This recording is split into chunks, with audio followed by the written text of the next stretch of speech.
అండి కొత్త ప్రభుత్వం వచ్చి 18 నెలల పరిపాలన ఉచితాల మీద ఎక్కువ ఫోకస్ చేయడం వల్ల కొంతమంది నష్టపోతున్నాం అంటున్నారు. ఏదైతే ఉపయోగపడే ఇచ్చి మిగతాది కొనసాగిస్తే బాగుంటుంది అనేది వాళ్ళ ఒపీనియన్. మీరు ఏమంటారు సార్ అసలు ఉచితాలపైన ఏమంటారు? ఉచితాలపైనే ఉందండి. ఇప్పుడు ఎవరిష్టం వాళ్ళదండి.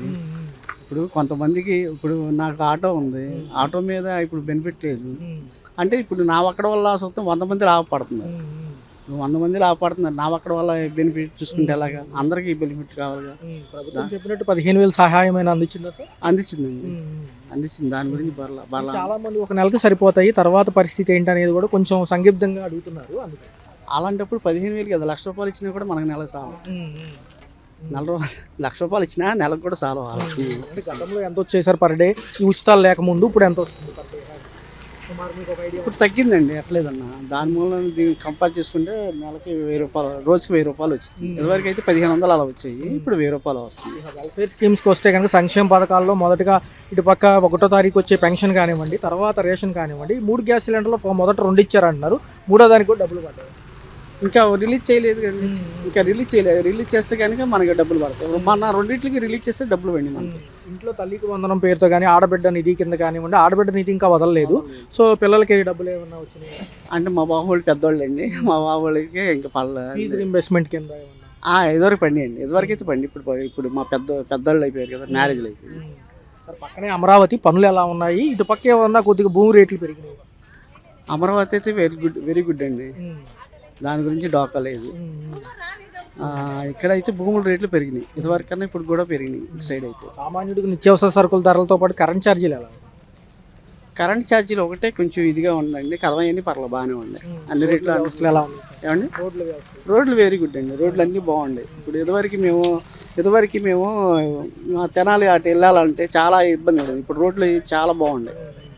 సార్ ఓటింగ్ సెక్షన్కి వస్తే ఎప్పుడు కూడా 5 ఏళ్ళకి లేకపోతే స్థానిక ఎన్నికలప్పుడు చూసుకుంటే మీకు ఎక్కువ శాతం బ్యాలెట్ ఓటింగ్ వెళ్దామనిపిస్తుందా, లేకపోతే ఈవీఎం ట్యాంపరింగ్లు ఉంటున్నాయి కాబట్టి ఈవీఎంఏ బెస్ట్ అంటారా? ఎందుకంటే దాంట్లో ఒకటి ఉందని పార్లమెంట్లో పదే సమావేశాల్లో అంటూ ఉంటారు.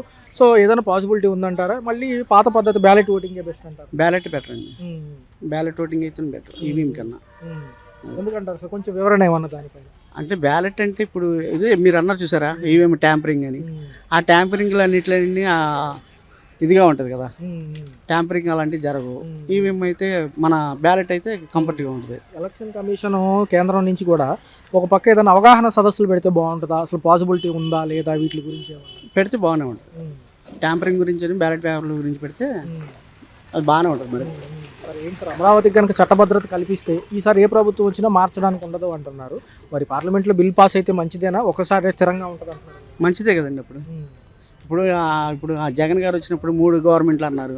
అలా కాకుండా ఇప్పుడు మనకు ఒకటే స్థిరంగా ఉంటుంది.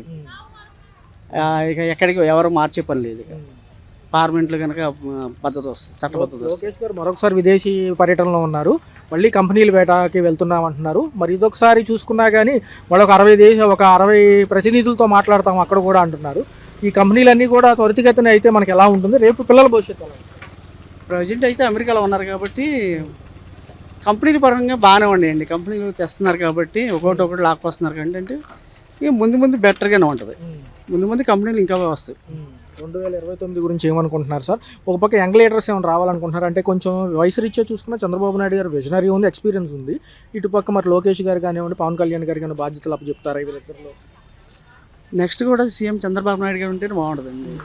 ఎందుకంటే ఇప్పుడు వీళ్ళిద్దరూ యూతే, కాకపోతే ఇంకా కొంచెం అనుభవం రావాలి కాబట్టి నెక్స్ట్ 2029లో కూడా మళ్ళీ చంద్రబాబు నాయుడు ఉంటేనే బాగుంటుంది. ఫైనల్ క్వశ్చన్ సార్, బీజేపీ మొన్న బీహార్ ఎలక్షన్స్ బూస్టింగ్తో ఒక మోటివేషన్తో ఉంది కాబట్టి ఏదన్నా మరి పక్కకి ఏమన్నా ఇండివిజువల్గా వచ్చే అవకాశం ఉందంటారో 2029లో? వీళ్ళతో అలయన్స్లో లేకుండా, అంటే కలిసి ఉన్నారు కదా ఇప్పుడు, మరి ఎన్డీఏ భాగస్వామ్యం లేకుండా విడిగా ఒక్కళ్ళే వస్తారు? విడిగా ఒక్కళ్ళైతే రాలేరండి బీజేపీ. ఎందుకంటే మన ఈ సౌత్ సైడ్ మటుకి చాలా కష్టం అండి. నార్త్ సైడ్ అయితే ఓకే, కానీ సౌత్ సైడ్ అయితే బీజేపీ చాలా కష్టం. ఎందుకంటే కంపల్సరీగా మన ఓట్ బ్యాంక్ కావాలి. మన కూటమి ప్రభుత్వం మీదే ఆధారపడి ఉంటుంది. కొంచెం సమయం ఇవ్వమంటున్నారు. 10-15 ఏళ్ళు ఇస్తే స్థిరత్వమైన డెవలప్మెంట్ మేము చూపిస్తామనేది పవన్ కళ్యాణ్ గారి వాదన. ఏమంటారు? అది ఓకే అండి. పవన్ గారు చెప్పింది కరెక్టే. 15 ఏళ్ళు మటుకు ఉంటే కనుక మన ఆంధ్రప్రదేశ్ మటుకి తిరిగి లేకుండా ఉంటుంది.